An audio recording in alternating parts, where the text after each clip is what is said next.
Désolé maman, mais j'arrive pas à faire comme si rien s'était passé. T'as pourtant bien failli te noyer. Et finalement, je ne me suis jamais noyée.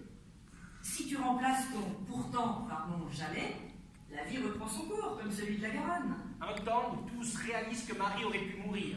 Mes amours, si ça peut vous rassurer, je me promets de faire beaucoup plus attention et d'apprendre à nager. Et je sais qui sera mon maître nageur. Noir sur la famille. Pendant tout le repas, on remplace le pourtant par le jamais. Pendant tout le repas, mon père ne fait jamais allusion à ce qui s'est pourtant passé. On voit Pierre saisir la cape de torero, exécuter quelques passes imaginaires. Mon père, ce héros, grand vainqueur des taureaux, est le flamenco lonso, le flamant rose, survolant les dangers et dansant si souvent avec sa propre mort. Miguel apparaît et observe en silence son fils qui ne le voit pas. Mon père, sauvé par son épouse au milieu de l'arène, reste paralysé quand il faut la sauver. Et puis, il a dit quelques secondes de plus et on se noyait. Il a dit ça à ma mère comme ça, juste après, aussi facilement, aussi naturellement, à mon insu, devant mes frères, avec mon consentement, devant tout le monde. Un homme comme lui, un père comme lui, ça, je ne le comprends pas. Et comme je ne trouve pas la force d'en parler avec lui, je décide de me taire, en espérant chaque jour qu'il vienne m'en parler lui-même. Pierre aperçoit son père, puis arrête sa corrida imaginaire pour lui rendre la cape que Miguel prend en souriant. Mais chaque jour qui passe, c'est le bruit du silence qui vient l'emporter. Ma mère est une déesse. Mon père n'est pas un dieu. On retrouve Pierre s'adressant à chaque membre de sa famille, immobile, dans la même position que le jour de la noyade. Papa, je ne t'en veux pas d'avoir inscrit la peur à ton vocabulaire. Et je t'en veux de ne pas avoir le courage de dire la vérité. Maman, je t'en veux pas si elle me rend aveugle. Mais je t'en veux de regarder d'un seul côté. Frangin, je vous en veux pas si vous êtes prêts à tout accepter, mais putain les gars, si papa a plongé, comment se fait-il que ses vêtements ne soient même pas mouillés? Et que la sueur de la Garonne dégouline de mes cheveux? Un peu de reconnaissance, merde! Juste un peu! Ils disparaissent. J'en veux à personne, mais j'en veux à tout le monde. Jusqu'au destin de cette branche humide qui se glisse en cachette sous les pieds de ma mère. Pierre rejoint ses frères et son père en train de pêcher face aux spectateurs. Alors c'est quoi le menu du soir? Il regarde dans le seau. Une anguille, une tanche et 3 petits mulets. La famille Ortiz au grand complet. À peine de quoi assurer la mise en bouche. Faut pas compter sur ce butin pour se remplir la panse, il va falloir songer à débusquer un lièvre. C'est qui la tanche? C'est qui l'anguille? Comment ça? Tu as dit la famille Ortiz au grand complet. Les 3 petits mulets, je sais qui c'est. Mais la tanche et l'anguille, qui c'est? C'était une blague, papa. C'est maman qui est une tanche. C'est pas très joli, une tanche. Papa, 3 petits mulets non plus, c'est pas joli. C'est pas joli, mais c'est affectueux. 3 petits mulets, c'est affectueux. Mais une tanche, pour parler de maman. Et pourquoi ce serait toi l'anguille? Pourquoi as-tu décidé que c'était toi l'anguille? Parce que papa a de longues jambes, fluides, tout en longueur, agile comme une anguille. Et puis l'anguille, c'est bonnard, ça glisse dans l'eau, ça coule de source. Eh oui, c'est bien plus agile qu'un petit mulet, c'est bien plus malin. C'est pas joli qu'une tanche. Oh, les 3 petits mulets, ça rimaille avec les 3 petits cochons, c'est pas folichon. De toute façon, dans le seau, c'est pas une tanche, c'est une carpe. Une carpe? Ah bah, une carpe, c'est joli, c'est bien plus joli qu'une tanche. Il n'y a jamais eu de tanche dans la gare. Eh bah tant mieux, maman est une jolie carpe. Ali tend sa canne à pêche à Pierre. Allez, essaie Madiba, tu auras peut-être plus de chance que nous. Pierre s'approche et manque de se casser la gueule dans l'eau. Ali le soutient. Attention, Madiba. Je vais pas passer ma vie à repêcher toute la famille. Papa est torero, pas maître nageur. Était torero. Maintenant, je suis une anguille. Et toi, Madiba, tu restes un taureau. Je suis celui qu'on a bien voulu que je sois. Je le vois dans tes yeux, le regard de la bête. Papa, ça suffit. Le regard du mulet, celui du taureau, je le garde pour nos jeux dans l'arène. Madiba. La reine, elle est partout autour de nous. Elle nous en sert. Pas moyen d'échapper. Surtout pour le taureau. Le torero, lui, s'en sort presque toujours. Presque. Et le petit mulet, il finit dans le seau. Ou pire dans la Garonne. Quand il est trop petit, on le rejette à l'eau. Et le taureau finit toujours dans l'assiette. À côté de l'anguille, quand elle n'est pas âgée. J'y pipe rien, on dirait du Shakespeare. Et la carpe qui impose le silence. Miguel saisit avec fulgurance la gorge de Pierre qui ne se défend pas. Ta mère n'est pas une tanche. Pourquoi fait? Miguel lâche prise d'un coup et se remet à pêcher comme si de rien n'était. Un temps, retour de Marie qui sent la pression dans l'air. Qu'est-ce qui se passe? Madiba a failli glisser dans l'eau. Encore une maudite branche? Sans doute un petit coup de chaud, ça va aller. Attention, Madiba, papa va pas passer sa vie à pêcher toute la famille. Papa est torero, pas maître nageur. Où vas-tu? Je vais chercher de la menthe. Pierre s'écarte sur le côté, la famille disparaît. Le lendemain, c'est comme si rien ne s'était passé la veille. Les jours suivants, c'est comme si rien ne s'était passé avant. Et le jour d'après... On retrouve les 3 frères qui pêchent. C'est bizarre ce qui s'est passé l'autre fois. On n'a jamais vu papa comme ça. Il a eu du mal à digérer la tanche. C'est parce qu'il m'en veut. Pourquoi tu dis ça? À cause de l'accident. L'accident. Quand maman est tombée à l'eau. Et alors? C'est pas ta faute si elle a glissé. Elle n'était pas là quand elle a glissé. C'est normal, tu cueillais de la menthe. Comment le sais-tu? C'est maman qui nous l'a raconté. Et qu'est-ce qu'elle a dit encore? Pourquoi tu demandes ça? Vous croyez que pendant tout ce temps, papa était en train de sauver maman, je me cueillais de la menthe? Pendant tout ce temps où elle tombe, où il plonge, où il la grippe, où il la ramène sur la berge, pendant tout ce temps-là, je cueille de la menthe. Dans le potager, à 10 mètres de la cabane, elle nous a dit ça, maman. Les détails, elle en a pas parlé. Mais comment veux-tu qu'elle en cause puis qu'elle était en train de se noyer? Et papa, vous ne l'avez pas demandé? Papa, il était en train de la sauver. Et vous, qu'est-ce que vous en pensez? Vous vous êtes bien posé la question? Qu'est-ce qu'il est bien pu foutre pendant tout ce temps-là, Madiba? Il n'a pas passé 10 minutes à cueillir de la menthe pendant que maman se noyait? Vous vous êtes bien posé la question? Oui, on se l'est posé. Alors, qu'est-ce que vous en pensez? Mais on sait pas, on se demande. Alors vous vous demandez quoi? On se demande pourquoi tu les as pas aidés. Alors demandez-moi directement, n'ayez pas peur, pourquoi tu les as pas aidés, Madiba? Qu'est-ce que tu as bien pu foutre pendant ce temps-là? Calme-toi. Mais dites-le, merde, qu'est-ce qu'il a bien pu foutre, Madiba? Qu'est-ce que t'as bien pu foutre? Je suis resté planté comme un piquet à les regarder se noyer. Voilà ce qu'il a fait, Madiba. Il vous a appris ça, papa? C'est pour ça qu'il m'a saisi à la gorge. Non, papa t'a saisi à la gorge parce que t'as insisté à comparer maman à une tanche. Pour ça, j'ai insisté. Quand on a remis une couche avec, sans oublier la tanche qui impose le silence. Attendez, les gars, j'ai pas dit la tanche, j'ai dit la carpe, sans oublier la carpe qui impose le Non, silence. tu ne t'en es peut-être pas rendu compte, mais tu as dit la tanche. Je confirme. Mais c'est n'importe quoi, pourquoi j'aurais dit ça? Ça n'a pas de sens. L'expression c'est muet comme une carpe, t'as mué comme une tanche. Donc sans oublier la carpe qui impose le silence, par référence au silence de la carpe. C'est muet, pas la tanche, ça va rien dire sinon. Ça veut peut-être rien dire, mais c'est ce que tu as dit. C'est ta tête échappée, tu as pensé carpe, mais tu as dit tanche. C'est pour ça que papa t'a répondu, ta mère n'est pas une tanche et qu'il est devenu fou. Mais c'est moi qui deviens fou. Donc, de toute façon, sans oublier la carte qui impose le silence, je vois pas non plus très bien ce qu'il y a. On n'entend pas les mêmes choses, on voit pas les mêmes choses, on vit pas les mêmes choses. Madiba, ne culpabilise pas avec ça. T'es encore sous le choc.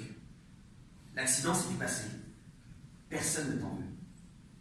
On ne sait pas ce qu'on aurait fait à ta place. Personne sait ce qu'il aurait fait à ta place. Sauf papa, puisqu'il l'a fait. Sauf papa. Noir sur eux. Papa est souffle. Le mensonge me passe les menottes pendant que le doute s'occupe de tout. Miguel rejoint Pierre, seul, debout, face à la Garonne, exactement dans la même position et à la même place où Miguel était au moment de la noyade. Je peux te parler maintenant. Bien sûr, papa. C'est difficile de parler de ça, mais je pense que c'est important de le faire. Voilà, c'est au sujet de l'accident de ta mère, quand elle est tombée à l'eau. J'ai besoin de mieux comprendre ce qui s'est passé. Pourquoi elle a glissé? Ou pourquoi je suis resté planté comme un piquet à vous regarder? Ce qui s'est passé, je n'arrive pas à comprendre. Je n'ai aucune explication à ça. T'en as une, toi? Non. Il y a des choses qui ne s'expliquent pas. Là, c'est un peu la même chose. Il y a un homme qui ne bouge pas, on ne sait pas pourquoi. On ne sait pas, et on ne saura sans doute jamais pourquoi il ne bouge pas. Et on ne sait pas pourquoi cet homme, c'est moi. Il y a des choses qui ne s'expliquent pas, alors ne me demande pas de t'aider à comprendre. Madiba, ne culpabilise pas avec ça. La culpabilité, elle m'a déjà saisi à la gorge. Tu es encore sous le choc. L'accident, c'est du passé. Personne ne t'en veut. Noir sur eux. Je me décompose. Et si c'était vraiment mon père qui avait plongé et moi qui étais resté planté comme un piquet, je n'ai plus confiance en moi ni en personne. Je regarde la Garonne et j'implore son secours. Pierre fait face au spectateur. On peut penser qu'il pourrait plonger. Tout à coup, il découvre sur la berge son blouson Deep Purple qu'il avait abandonné dans l'eau le jour de la noyade. Il ramasse le blouson trempé. Marie apparaît dans son dos et assiste à la scène. Tu jettes souvent ton blouson dans la Garonne, Madiba? Marie attrape le blouson et le regarde. C'est donc toi, le pêcheur de sirènes. Elle chancelle.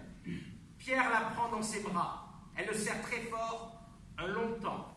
Arrivée de Miguel et de ses 2 autres enfants. Ça va, mes amours? Je discute avec Madiba. Eh, Madiba, t'as floqué ton blouson à la flotte. Pas très écolo tout ça. Allez, laissez-nous tranquilles.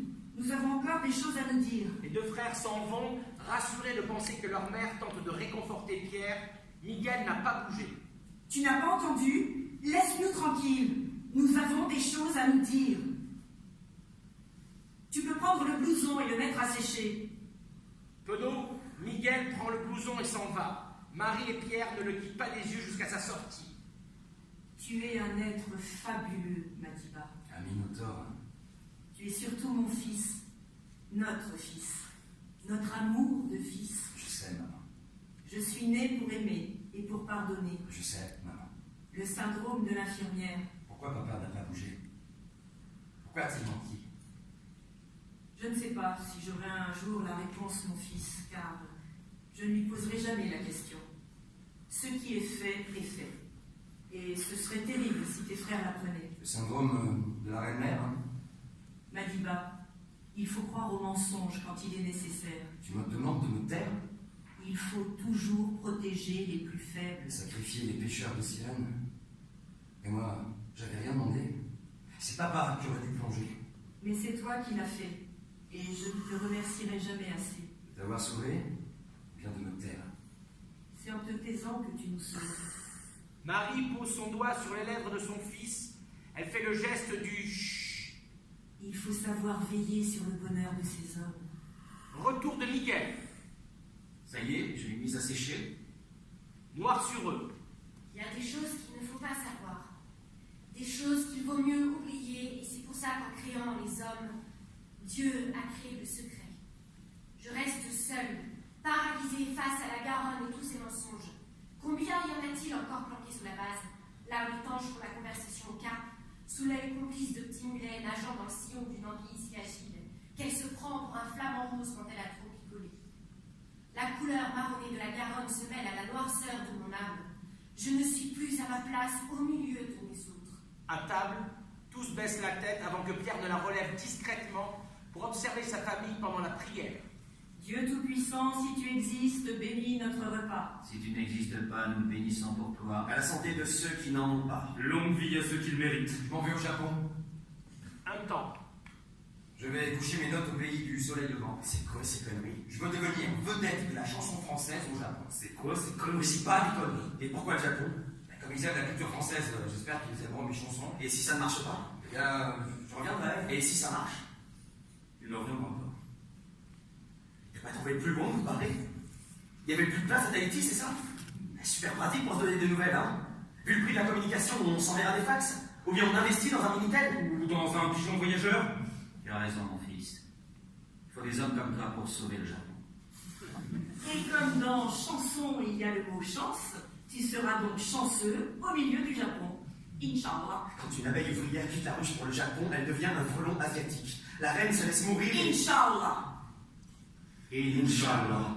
Arrêt sur image de la famille. Et comme dirait mon père, pour savoir vraiment ce que vaut un repas, attendons le dessert. La famille se défige. Eh maman, on ferait pas une nouvelle mise en scène? La version du torero qui sauve à son tour sa petite infirmière. Eh, ce serait la Garonne qui remplacerait la reine. Ça aurait de la gueule. Et on l'appellerait Poséidon et la petite sirène. Avec papa, qui plonge défiant le courant comme un poisson volant au secours de maman. Il la rattrapait, lui dit « Je vais mourir, embrasse-moi ». Vas-y maman. Je vais mourir, embrasse-moi. Il lui dit « Tu ne vas pas mourir, je suis Poséidon et je vais te sauver. Tu ne vas pas mourir. Je suis Poséidon.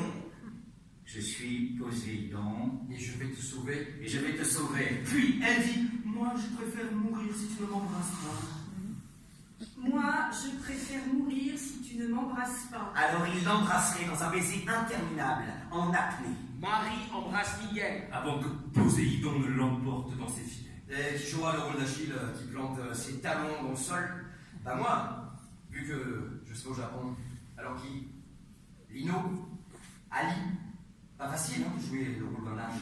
Ou celui du taureau qui se fait tout le temps planter. Hé, sur ce coup-là, c'est toi qui nous plantes. C'est pour ça que vous voulez jouer la grande scène de la noyade. Pour vous venger du frangin qui reste prostré et qui file au Japon. Je me tiens qu'en 3 semaines, ça vous laisse du temps pour affiner le scénario. Madiba, tu mélanges tout. Et c'est Poséidon qui ose dire ça. Pierre sort très énervé. Ce serait tellement plus simple si je pouvais tout accepter. Ce serait tellement plus simple, mais c'est devenu trop compliqué. J'oublie le mot de passe pour sortir de la caverne. Et 40 voleurs me découpent en 1000 morceaux. Et il n'y a pas un génie sorti miraculeusement d'une lanterne pour m'aider à les recoller. Quand on ne peut plus détester les gens que j'aime, détester toi-même. Jusqu'au moment fatal de l'ultime corrida, où la peau de l'homme se joint au cœur de la bête. Musique basso, Miguel toujours dans le rôle du torero, Ali et Lino banderilles. 22 juillet 1958, arène du Cusca, arrive le grand moment avec le deuxième taureau, le fameux Caliente, numéro 13, 530 kilos. Pierre apparaît dans son rôle de taureau. Rencontre de deux titans. El Flamenco Rosso, le toré par Chicuelinas à genoux, avant de s'envoler vers une faena trépidante. Caliente est très bien piqué, en deux rencontres. La première, Lino pique le taureau avec ses banderilles un peu plus durement que d'habitude. la deuxième, Ali pique le taureau avec ses banderilles un peu plus durement que Lino. Le taureau Madiba étouffe un cri et réagit, pointant ses frères de ses cornes plus dangereusement que d'habitude. Miguel saisit sa muleta et son épée. le taureau, s'engouffrant dans une muleta littéralement magique, continue à charger, jusqu'au grand moment du dernier tête-à-tête. La bête fonce et la lame s'enfonce pour accueillir tous les trophées. Pierre, qui aurait dû se faire planter, ne suit pas le scénario prévu et vient faucher son père avec ses cornes de taureau qui n'ont jamais paru aussi dangereuses. Un temps de stupéfaction de toute la famille. Qu'est-ce que tu fous, Madiba? Pierre se remet en position de charge et fonce sur son père, qui percute avec encore plus de force. Ali et Lino se précipitent vers Pierre, qui les repousse violemment de 2 coups de corne, l'un après l'autre. Pierre s'apprête à charger à nouveau son père, presque évanoui, pour lui porter le coup fatal, quand Marie saisit l'épée au pied de Miguel pour s'interposer entre le torero et la bête, qui s'arrête, puis recule d'un pas. Marie pointe l'épée vers Madiba. Arrête, Madiba! Je t'en supplie, ne fais pas ça! Je reconnais cette voix et c'est celle de ma mère.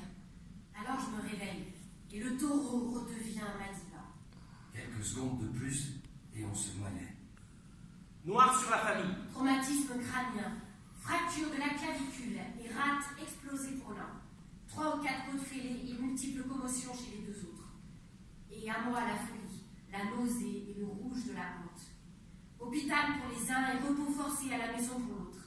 Je reste emmurée dans ma chambre avec les silences pour seul frangin hyper posé entre 2 lits vides. Et même si l'amour, le vrai, ne peut s'envoler dans le souffle de la culpabilité, j'accélère mon départ avant le retour des grands blessés. Je range ma honte et mes secrets dans mes bagages et couche mes derniers mots avant le grand voyage. Marie surprend en pleine nuit Pierre avec une valise et un étui de guitare. Il dépose une lettre sur la table du salon. Tu files à l'anglaise, Ne rien trouvé de moins courageux à faire. un aveu de faiblesse. Tu ne m'avais pas habitué à ça, mon chéri. Et toi, tu es toujours si forte, maman. Si j'étais si forte, je n'aurais pas glissé au bord de la Garonne. Un aveu de faiblesse. L'amour, le vrai, ne peut s'envoler dans le souffle de la culpabilité. Envole-toi, Madiba. Noir, musique, lumière. Miguel lit à voix haute la lettre de Pierre à Marie, Ali et Lino. Salut les Ortiz. Ce n'est finalement pas à bord du Yellow Cab d'un de mes frères préférés que je rejoins l'avion qui me vole à vous pour m'envoler au Japon. Je préfère prendre un taxi vulgaire pour ne pas avoir vos têtes au moment de partir. Sinon je ne partirai jamais. Je vous aime beaucoup trop et je hais ce que j'ai fait. À Tokyo, je ne sais pas où je vais habiter. Je ne sais pas vraiment ce que je vais réussir à y faire, mais j'emporte avec moi mon smoking, fait maison, ainsi que mes chansons et la guitare que le Père Noël, qui ressemblait beaucoup à papa, m'avait apporté. J'emporte surtout ma mère qui est si belle, mon père qui est si beau, et mes petits mulets de frères qui sont le meilleur de moi-même. Alors j'ouvre une parenthèse, Yves Taya Sim Sim, j'y dépose mes plus beaux souvenirs. Il est Sim Sim.